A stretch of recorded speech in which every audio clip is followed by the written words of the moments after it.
Sir Salman ঋতুর খাতা copy করছে। সালমান, তুমি ওরটা কপি করতেছো? কই না তো স্যার। দেখি তো খাতা।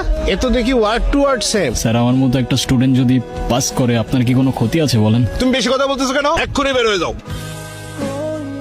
এসব এক্সামে আমার কিছু যায় আসে না, তাই মনে করো না আজ আমি কষ্ট পাবো, কারণ আজ চোখের জল ঝরবে। Just wait and watch. Hello sir. জি স্যার। Okay sir. হ্যাঁ স্যার, আমার খাতা। অ্যাকাউন্টসে গিয়ে টাকাটা দিয়ে আসো। স্যার আমার তো 100% স্কলারশিপ আছে। আজ থেকে নেই, অ্যাকাউন্টসে গিয়ে 45,000 টাকা দিয়ে ক্লিয়ারেন্স নিয়ে আসো। স্যার আজকের এক্সামটা আমি দিই স্যার। তোমাদের জন্য আমার কথা শুনতে হবে।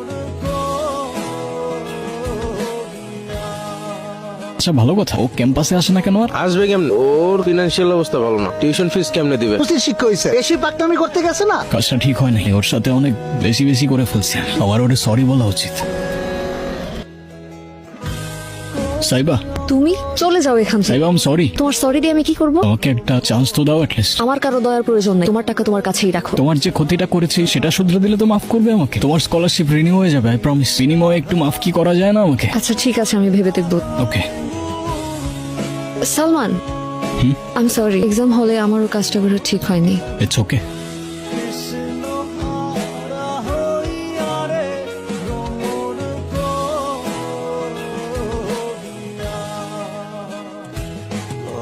আর ওর নাম কি রাখবো জানো? কি? আয়াত। ওকে স্যার, এটাও লিখে রাখছি। লিখো।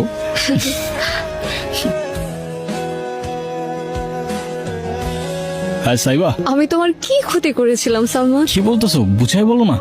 আমার বাবার ফাইলটা আটকে ফেলেছে, মা হসপিটালে ভর্তি। পেনশনের টাকাটা উঠাতে পারছে না, ওনার চিকিৎসাটাও হচ্ছে না। আরে আমি সত্যি কিছু জানি না, আমি বাবার সাথে কথা বলতেছি। বাবা ইন্টারন্যাশনাল ম্যাচ। তুমি এটা কি করছো? তুমি আমার লাইফটা শেষ করে দিতেছো। তোমার লাইফ আমি শেষ করছি না, ওই মেয়েটা শেষ করছে। ঋতু আমাকে সব বলেছে। মেয়েটার ক্যারেক্টার খুব খারাপ আঙ্কেল, জামার মতো বয়ফ্রেন্ড চেঞ্জ করে। ও টাকার লোভে সালমানকে ট্র্যাপে ফেলেছে। তুই বাবাকে এসব কেন বলছিস? আমি অনেক আগে থেকেই তোমাকে ভালোবাসি, ওকে তোমার আশেপাশে আমার সহ্য হচ্ছিল না।